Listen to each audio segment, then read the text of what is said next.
Empezamos un nuevo bloque en este 2 de mayo, en esta segunda edición de La Voz de la Ciudad, y como ya estás viendo, hoy se conmemoran 41 años del hundimiento del Ara General Belgrano, que es la mayor tragedia naval en nuestra historia, donde muchísimos de los jóvenes que estaban luchando por nuestro territorio en Malvinas quedaron con ese sueño, precisamente, con lo que fue esa guerra. Hoy por hoy tratamos de encontrarle alguna respuesta, alguna razón, y no seguimos entendiendo ni lo vamos a lograr nunca. Pero hoy, precisamente, se cumple un año más de esa tremenda tragedia. Y estamos junto a Alejandro Belikov, que es sobreviviente del general Belgrano. Alejandro, buenas tardes, ¿cómo estás? Buenas tardes, Pablo. Muchas gracias por permitirme, a través mío, honrar a todos los que han quedado, tanto en el mar, en la profundidad del mar, como en tierra. Es una fecha realmente importante y significativa para nosotros. Es lógico que nos replanteemos, que meditemos, que estemos con nuestros pensamientos hace 41 años atrás. Y bueno, siempre son fechas que nos tocan muy de fondo, muy de cerca. Alejandro, vos tenías 24 años sí, cuando te llamaron, recién recibido. ¿Cómo tomaste ese llamado? ¿Cómo tomaste esa noticia de que tenías que ir? ¿Y cómo se vivieron esos días? Bueno, yo me recibí en la Escuela Naval como oficial Guardia Marina. El Guardia Marina es una especie de médico residente al cual lo envían a los buques para que empiece a aprender, porque una cosa es la teoría, otra cosa es la práctica, y dar los primeros pasos en la práctica real. Decir que estábamos preparados para la guerra, en cierta forma estábamos preparados, pero Argentina hacía mucho tiempo que no tenía una guerra de estas características, un combate naval, y nos tomó por sorpresa. Era algo absolutamente inesperado para todos. Claro. Fue la sorpresa. La sorpresa y la incertidumbre de qué es lo que va a pasar. Y tu familia también. Mira, mi Alejandro familia, tiene que ir para allá, claro. No solamente Alejandro, sino Miguel, mi hermano, también. Ah, también. Éramos dos. Mi hermano es marino mercante, no estaba preparado para la guerra, sin embargo, el día anterior, el 1 de mayo, estaba embarcado en el buque Formosa de ELMA, la empresa de Líneas Marítimas Argentinas, y le estaban dando apoyo logístico a la gente de tierra en las islas. Y recibió el 1 de mayo un ataque aéreo, con bombas que cayeron sobre el buque. O sea, mi familia, sus dos únicos hijos, estábamos los dos en Malvinas. Y fue angustiante. De hecho, mi familia es familia de migrantes, migrantes después de la Segunda Guerra Mundial. Uno de los motivos por los cuales mis abuelos llegaron a la Argentina era: nos olvidamos de la guerra, no queremos más guerra. Claro. Fueron sorprendidos por otra guerra más. Huir de la guerra, como tantas otras historias que tenemos todos en algún allegado de la familia, ¿no? Y que siguen existiendo todavía, obviamente, hoy en día. Sí, y sobre todo en lo que está pasando hoy por hoy también. Hubo mucha gente de Ucrania, de Rusia, que llegó a la Argentina durante el año pasado, por ejemplo, y siempre con ese marco, ese eje que es escapar de una guerra. En este caso te tocó a vos, a tu familia, vivir o reiterar tal vez esa historia. Pero recién cuando estábamos fuera de aire con Alejandro, empezamos a hablar y empezamos a preguntarte si te daba bronca luego, después, los análisis que se hicieron de encontrar que estaba fuera de la zona de conflicto el general Belgrano, y que vos entendés que esto, bueno, tenía que pasar porque era el contexto de una guerra. Mirá, lo escuché varias veces de que el hundimiento del Belgrano era un crimen de guerra. Mi posición y la posición de la Armada es que el Belgrano era un blanco válido militarmente hablando. O sea, era un acto, el hundimiento fue un acto de guerra legítimo. Te lo voy a poner al revés.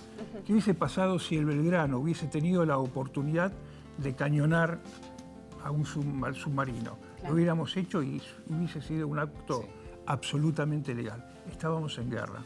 La zona de exclusión fue definida por los ingleses, unas 200 millas alrededor de las Islas Malvinas. El crucero jamás entró dentro de la zona de exclusión, pero sin embargo nuestra misión, que era una misión de combate, era el patrullado de la zona sur de las Islas Malvinas. Y estábamos acompañados por dos destructores, el Bullard y el Piedrabuena. Estábamos en misión de combate.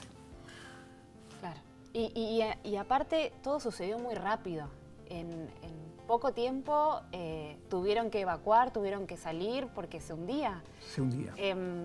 No queremos caer en un golpe bajo, ¿no? Pero No, es tal vez saber de primera persona, sí, con tu anécdota y con lo que vos nos contás, cómo se vivió esa situación, porque de golpe no es solamente se hunde el barco donde estabas, es una desmoralización tremenda. El golpe, Mirá, el ver a tus compañeros que están perdiendo la vida, el tratar de sobrevivir también y luchar por eso. desde el último conscripto, los marineros, hasta el capitán del buque, todos los días teníamos distintos zafarranchos. Los zafarranchos son prácticas de cómo abandonar el buque, prácticas de cómo cubrir los puestos de combate, en qué lugar teníamos que ir para hacer reparaciones en el buque.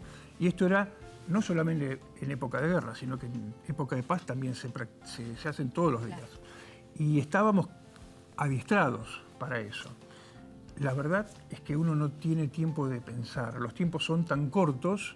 Cuando recuerdo esos momentos, fueron 20 o 30 minutos desde el momento en que recibimos el primer impacto del torpedo hasta que efectivamente pude abandonar el buque caminando, porque el agua estaba barriendo la cubierta principal del buque. No había tiempo para pensar.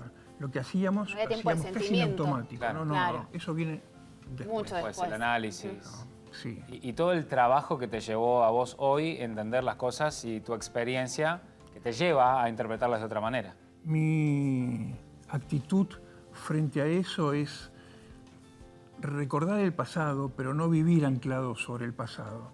O sea, la vida, sobre todo a nosotros, los sobrevivientes, nos ha dado la oportunidad de replanteárnosla, en el sentido de que es algo que vivimos un momento embromado, pero de ahí en adelante disfrutar la vida, disfrutar en el buen sentido, y verla desde otra perspectiva. Desde el momento en que nuestra vida, 2 o 3 veces a bordo del crucero, la vimos peligrar, porque una primera supervivencia fue haber sobrevivido al torpedo y la otra supervivencia fue en las balsas, 30 horas, 40 horas de balsa con 20 grados bajo cero, había que sobrevivir en esa situación también. Y bueno, cuando la vida corre peligro y a mi corta edad, 24 años, empezás a ver la vida desde otra perspectiva. En cuanto a los aprendizajes, mira, casualmente hice un trabajo medio sociológico en el sentido de que hay 2 temas que a los argentinos nos unen y no hay grieta, no hay abismos, no hay enfrentamientos. Uno es el fútbol. Sí, o sea, no hay duda. El seleccionado tiene que ganar Quedó demostrado. el Mundial. Sí. Hemos visto las grandes manifestaciones. Y la otra es Malvinas. Tal cual. En Malvinas hay unión. Entonces, capitalizar estos 2 temas que nos unen a todos los argentinos para mirar hacia adelante, para ser la Argentina que todos queremos.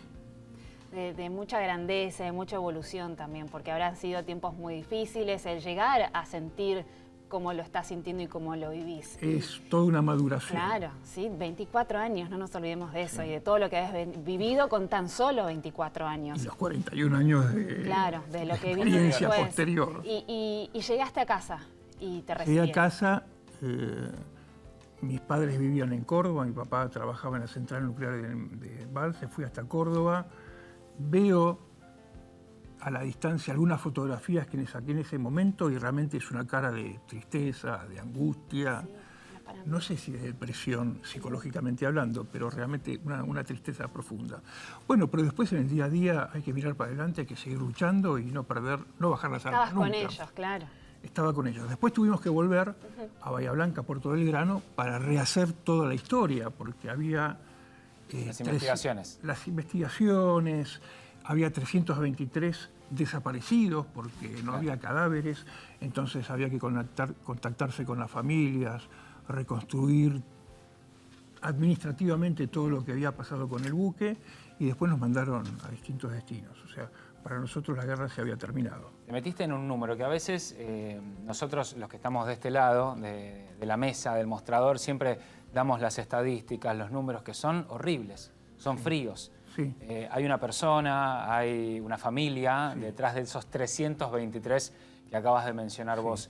Y es justamente lo que después de un tiempo vos hoy podés analizar de el disfrute de la vida, de realmente saber las cosas que hacen bien, llevarlas adelante. Y imaginamos que vos también, desde tu experiencia, te encargás de decirle a mucha gente, hey, las cosas te recomiendo, empezá a mirarlas de esta manera. Sí, sí, es una recomendación de vida.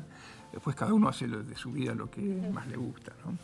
En cuanto a los números, sí, los muertos de Belgrano fueron prácticamente la mitad de los muertos de Malvinas. Y por eso el impacto también de lo que siempre hablamos de la importancia del hundimiento del Belgrano. sí, tiene varias importancias. Por un lado, por la cantidad de los muertos, los fallecidos, héroes. Por otro lado, políticamente hablando, fue una vuelta atrás, porque realmente los ingleses, esto dicho a través de varios investigadores ingleses, Thatcher, aparentemente, ¿no?, por los documentos, fue la decisión de Thatcher para que nosotros no negociáramos. Había una negociación a través de los buenos oficios del Perú y, digamos, después del hundimiento ya no había forma de negociar. Nos indujeron a continuar la guerra, porque aparentemente la Argentina sí iba a aceptar esa propuesta de paz por parte del Perú. Se vio cortada esa buena conversación con nuestros amigos peruanos a través del hundimiento del crucero. ¿Y qué te pasa cuando se escuchan las noticias los diferentes políticos o representantes que instan justamente por tener a Malvinas nuevamente? Más allá de que nosotros siempre decimos las Malvinas son argentinas, pero vos me entendés a lo que voy, ¿no? Volver a hacer el reclamo de manera protocolar o de la forma en que uno espera que se haga, ¿no? Con paz. ¿Qué te pasa cuando sentís todo eso y decís, ¿se logrará, no se logrará? Para ser muy breve, lo veo muy difícil, dada la actitud de los británicos en relación a Malvinas. Ojalá fuese así. Siempre está el ejemplo de Hong Kong.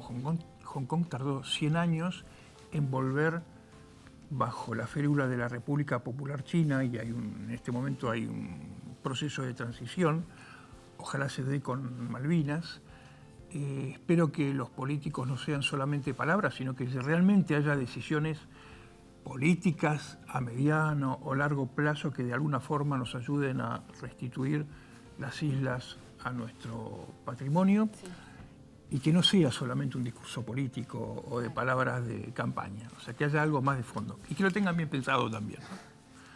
Recién cuando te presentamos, cuando te dimos la bienvenida y te saludamos, al menos yo presenté esto de una guerra sin sentido, pero claro, lo analizamos con el diario del lunes. Y vos recién hablabas de la unidad que se demuestra en el fútbol y con el tema de Malvinas. Sí. Pero esa unidad también, en el transcurso, o al menos en el famoso "si quieren venir, que vengan", y esas frases que motivó a tanta gente a estar de acuerdo con ese reclamo, con esa guerra, que eso es lo que a veces nosotros no lo vivimos por unos meses, no habíamos nacido todavía, pero cuando uno se pone a leer esa parte de la historia, lo cambiante de la gente también llama la atención, como sin pensar y decir, sí, el argentino imaginamos que también es parte de su ADN, es decir, esto es nuestro y lo vamos a ganar. Esto da para una charla sociológica larga, profunda, claro. Pero para intentar ser breve. En primer lugar, yo tampoco lo vi porque estaba embarcado en el sur. Claro.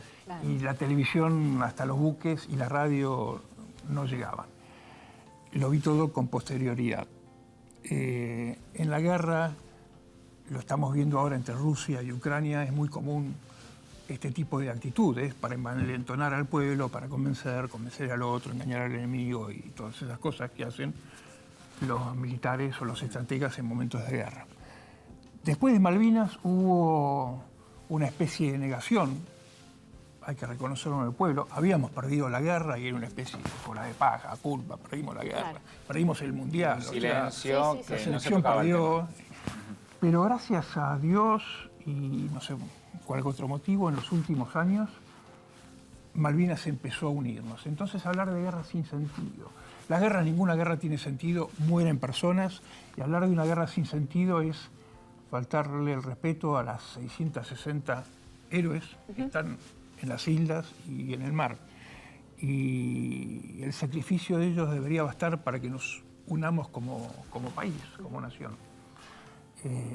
Ahora, en cuanto al sentido estratégico,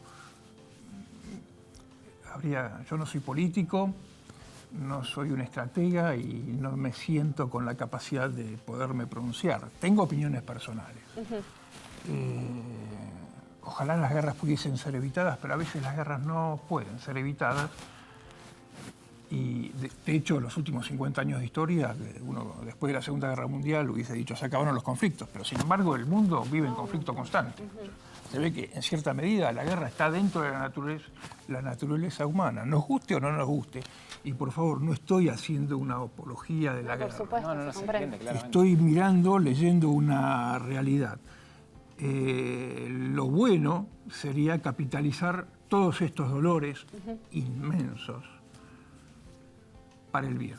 Claro. Y uno de los motivos es unámonos.